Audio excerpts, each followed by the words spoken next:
Anxiety ഉണ്ട്, anxiety ഡിസോർഡറും ഉണ്ട്. Anxiety നേരത്തെ പറഞ്ഞതുപോലെ ജീവിതത്തിൽ ആവശ്യമുള്ള ഒരു സാധനമാണ്. അതാണ് നമ്മളെ സർവൈവ് ചെയ്യാൻ വരെ പഠിപ്പിച്ചിട്ടുള്ളത്. അങ്ങനെ പറഞ്ഞു കഴിഞ്ഞാൽ പണ്ടൊക്കെ നമ്മൾ കാട്ടിലായിരുന്നല്ലോ ജീവിച്ചിരുന്നത്. അന്ന് കാട്ടിൽ ജീവിച്ചിരുന്ന കാലത്ത് ആക്ച്വലി നമ്മൾ എവിടെയെങ്കിലൊക്കെ ഏതെങ്കിലും ഗുഹയിൽ, നമ്മളെന്ന് പറയുമ്പോൾ നമ്മുടെ ആൻസിസ്റ്റേഴ്സ് ഏതെങ്കിലും ഗുഹയിലൊക്കെ ആയിരിക്കും ഉണ്ടാവുക അല്ലെ.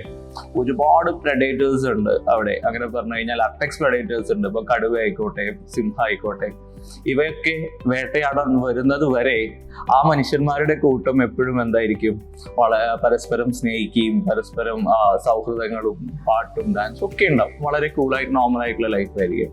പക്ഷെ ഒരു പ്രെഡേറ്റർ അവിടെ എവിടെയെങ്കിലും വന്നാൽ, ഒരു സിംഹമോ പുലിയോ എന്തെങ്കിലും വന്നു കഴിഞ്ഞാൽ ആ പരിപാടിയൊക്കെ നിൽക്കും. പിന്നെ മനുഷ്യൻ എപ്പോഴും ഇങ്ങനെ ആന്റിസിപ്പേറ്റ് ചെയ്യാണ് ചെയ്യുക, ആ ത്രെറ്റ് എവിടെയാണല്ലേ, അതിനെ എങ്ങനെയാണ് ഇല്ലാതാക്കാന്ന്. പകരം കൂളായിട്ടാണ് എപ്പോഴും നിൽക്കുന്നതെന്നുണ്ടെങ്കിലോ, കാട്ടിലുള്ള ഈ പറയുന്ന ആളുകളൊക്കെ എപ്പോഴോ ഈ മനുഷ്യന്മാരെ തിന്നു തീർത്തിട്ടുണ്ടാവും അല്ലേ. അന്ന് പേടിച്ചത് കൊണ്ടാണ്, അന്ന് പേടിച്ചിട്ട് ഇതിൽ നിന്ന് രക്ഷപ്പെടാൻ വേണ്ടിയിട്ട് ആലോചിച്ചത് കൊണ്ടാണ് ഇന്ന് നമ്മളൊക്കെ ബാക്കിയുള്ളത്. അപ്പൊ പേടിയാണ് ഒരു മനുഷ്യനെ ഏതൊരു സാഹചര്യത്തിലും സർവൈവ് ചെയ്യാൻ സഹായിച്ചിട്ടുള്ളത്. അല്ലാതെ നമ്മൾ അനുഭവിക്കുന്നത് ഒരു പോസിറ്റീവ് ഇമോഷൻസും അല്ല. പക്ഷെ അതൊരു ഡിസോർഡർ ആകുന്നത് എങ്ങനെയാണ്, നേരത്തെ പറഞ്ഞതുപോലെ നമ്മുടെ ഒരു പേഴ്സണൽ ലൈഫിനെ അത് സിഗ്നിഫിക്കൻ്റ്ലി ഇമ്പയർ ചെയ്യുമ്പോൾ അതൊരു ഡിസോർഡർ ആയിട്ട് നമുക്ക് കൺസിഡർ ചെയ്യാം.